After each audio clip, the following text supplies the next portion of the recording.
Hello, Internet! I'm Elliot the Purple Hair Doofus, and welcome back to American Gods by Neil Gaiman. Today we're covering chapters 10 and 11. I hope you've read up to that point because I do not want to ruin anything for you. So, in one of the coldest days I've had here, I'm reading about Shadow walking through freezing temperatures in nothing but a light coat and tennis shoes. Going to try and get some warm clothes, which just makes me even colder. Why?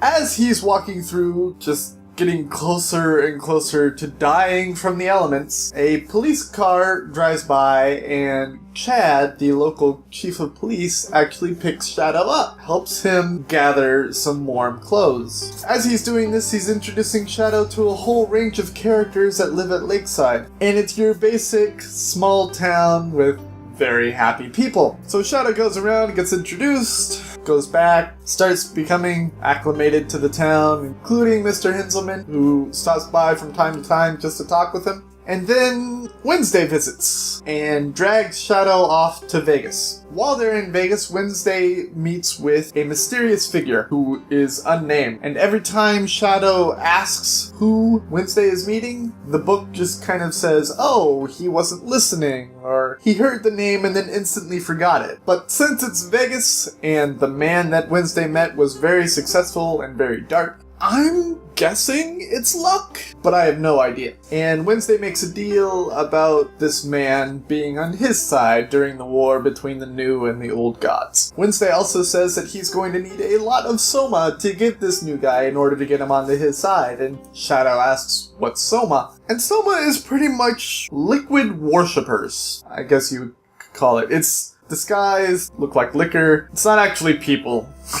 Maybe I said that wrong. It's the power that gods get from having worshippers. Shadow has a conversation with Wednesday about how he asked Laura what she wanted, and she said that she wanted to be alive, and Wednesday pretty much flat out says, I will not help you bring Laura back to life. Shadow's just kind of like, okay.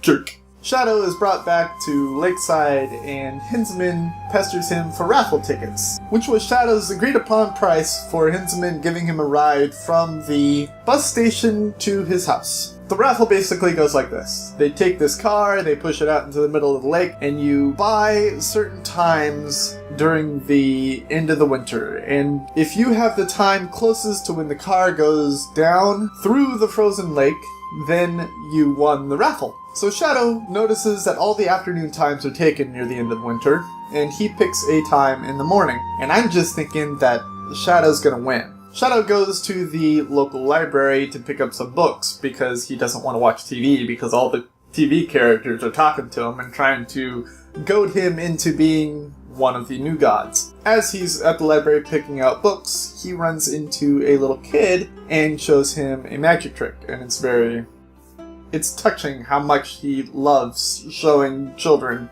magic tricks and how nice he is to little kids. The kid actually belongs to a neighbor of his who is very angry and very short. And he asks Hinzelman why she's so angry, and it turns out that she has a very sad story. She moved to Lakeside with her husband and 3 kids. Kids loved her husband. Her husband turned out to be a bastard and they split.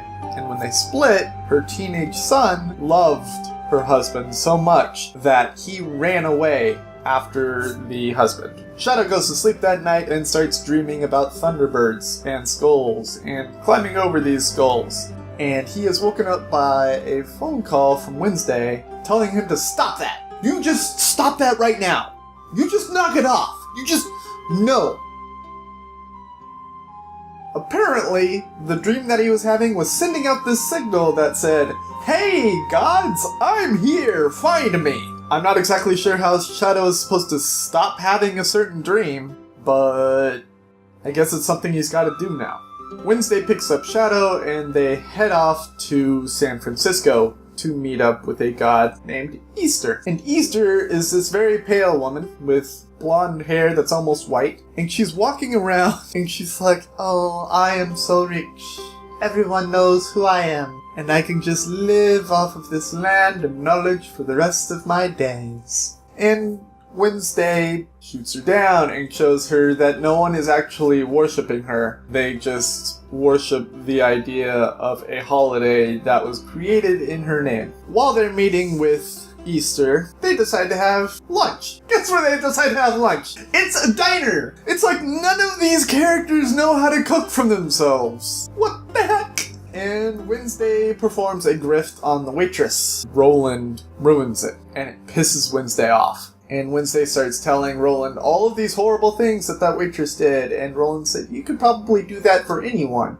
Hell, you could do it for me. And this is where I'm starting to see the divide between Shadow and Wednesday, and how Wednesday might not be as good as he was at the beginning of the book. Shadow gets back to Lakeside, where people are searching for a missing teen. They ask him if he had seen the missing teen. He said, no, I was in San Francisco. And apparently this missing teen is one of the 2 high school girls that rode on the bus with him into town. He goes to the grocery store to pick up some milk. The cashier is actually the other high school girl, and she's very, very despondent about her friend missing. She mentions the teen of Shadow's neighbor, and the cashier says, no, these kids didn't just walk away or run away. They're missing for other reasons. And it's just kind of like this small little murder mystery within this small little town, and I'm just kind of like,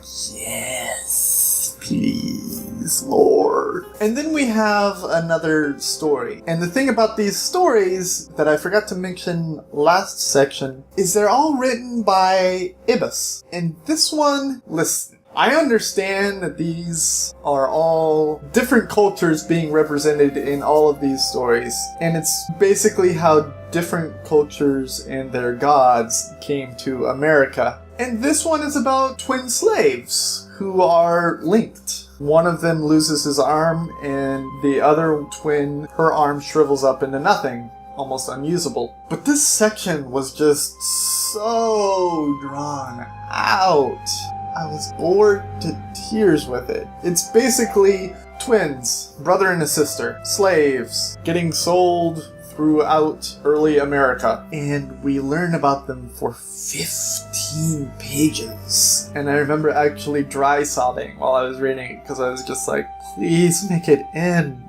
It was so long-winded. I wish it was like 5 to 10 pages rather than 15. If it had been 5 to 10, I would have been able to handle it a little bit better. But that's pretty much where our section ends. The question that I have for you today is, what is your favorite small town murder mystery story? Whether it was a book or whether it was a show, what is your favorite small community mystery story? The question that I had last video was, what is your favorite conspiracy theory? And my favorite conspiracy theory is the one that tries to link the assassination of Abraham Lincoln with the assassination of JFK. Because it's ridiculous. It's like, why in the world would that even be a thing? Why does that matter? Why does one cause the other? There is no reason why people should be trying to draw links between the two. Do not forget that the next book that I will be reading is The Indisputable Proof of Santa Claus by Dr. Hannah Fry.